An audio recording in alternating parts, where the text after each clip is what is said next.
சாய் பக்தர்களுக்கு என் அன்பு வணக்கங்கள். ஓம் சாய்ராம். என் அன்பு குழந்தையே, நீ உன் துணையை சந்திக்கும் தருணம் வந்துவிட்டது. எது உண்மையான அன்பு, எது போலியான அன்பு என்று திணறிக் கொண்டு இருந்தாய் அல்லவா? உனக்கான உண்மையான அன்பை உன்னிடத்தில் கொண்டு வந்து சேர்க்கப் போகிறேன்.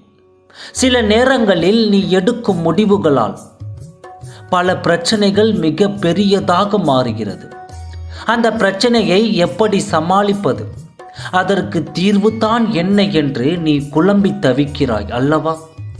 அந்த குழப்பத்திற்கான தீர்வு தான் இதோ வந்துவிட்டது.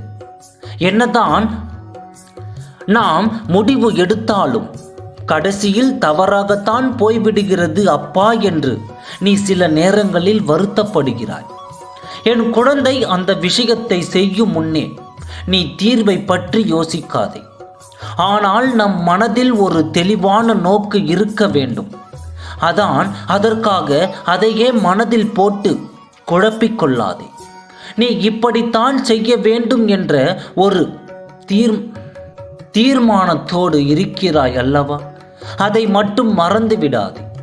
நீ உன்னுடைய உழைப்பை அந்த விஷயத்தில் போட்டுக்கொண்டே இரு. நீ அந்த விஷயத்தை செய்யும் பொழுதே நீ என்னிடம் சொல்லிவிட்டு தானே செய்கிறாய், அப்பா நான் என்னால் முடிந்த அளவிற்கு எல்லா முயற்சியையும் செய்து கொண்டு தான் இருக்கிறேன். தீர்ப்பை நீங்கள் தாருங்கள் என்று ஒரு முறை சொல்லிப்பார். நிச்சயம் உனக்கான விஷயம் அதில் கிடைக்கும். நான் உன்னை எப்படி அதில் தோல்வி அடைய விட்டு விடுவேன்? இனி நீ நடக்கப் போவதையும் நீ பார்க்கத்தானே போகிறாய். எல்லாவற்றையும் கடந்து வந்த உனக்கு இப்பொழுது நீ இருக்கும் பாதையை ஒன்றும் புதிது அல்ல. கஷ்டம் கஷ்டம் என்று வாழ்க்கையே அப்படி வெறுத்து விட்டது என்று நீ நினைக்கிறாய். வாழ்க்கையே வெறுத்து போனால் உன்னுடைய அடுத்த நிலையில் வரும் சந்ததிகள் எப்படி இருப்பார்கள்?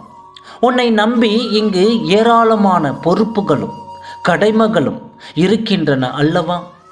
ஆகையால் தான் சொல்கின்றேன், நீ எந்த விஷயத்தை செய்தாலும் அலசி ஆராய்ந்து அதை எப்படி செய்தால் எப்படி வரும் என்று மட்டும் யோசித்து பார்.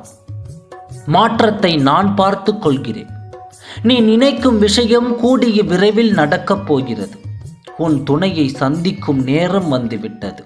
நீயும் அவரும் ஒருவருக்கொருவர் புரிந்து கொண்டு வாழும் காலம் இது. ஆகையால் எதை நினைத்தும் கலங்காமல் சந்தோஷமாக இரு. நல்லதே நடக்கும். ஓம் சாய்ராம். நன்றி.